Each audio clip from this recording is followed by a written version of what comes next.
and the bass keeps running, running, and running, running, and running, running, and running, running, and running, running, and running, running, and running, running, and running, running, and in this context. Hi, my name is Phil Hawkins, and I'm going to give you a legislative update. Recently, we were in Sacramento for the California Association of Realtors Legislative Day, and we had 4 hot issues we were talking about with the legislators there. I'm going to go over each issue with you. First one is SB 1435. That has to do with the Ellis Act. The Ellis Act was passed in the mid-'80s, and it talked about if you owned rental housing, you were allowed to go out of business when you wanted to go out of business. Meaning, if you wanted to get rid of the tenants and move in yourself to the house you owned, you could. Well, what 1439 says is you can't go out of business for 5 years.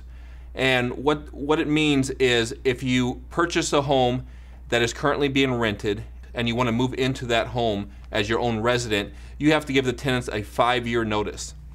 Now, the bill currently, as it's written, only applies to the San Francisco area, but it is something we're opposing, and we're fearful that if something passes like this, it can go to different areas. The next one is AB 2416.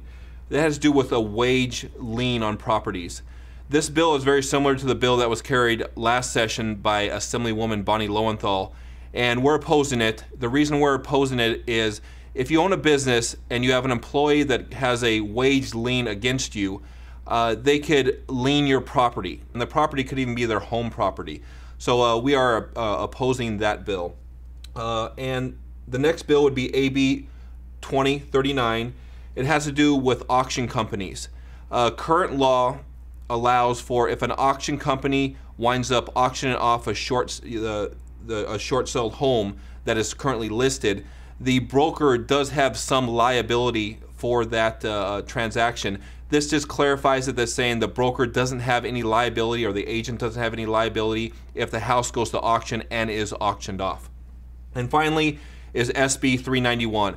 SB 391, it was a 2-year bill. You probably heard of it last year. It is the bill that is requiring a $75 per document transfer tax on a property.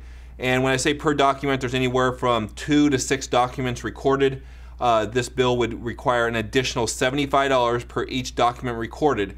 And this would be on all refinances, changing title to trust, quitclaim deeds, anything like that. And so it's an extra $75 per document that is recorded, and so we're opposing that bill as well.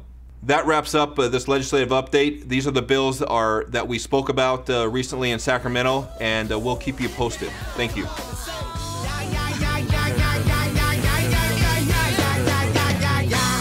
Running, running, running, and running, running, and running, running, and running, running, and running, running.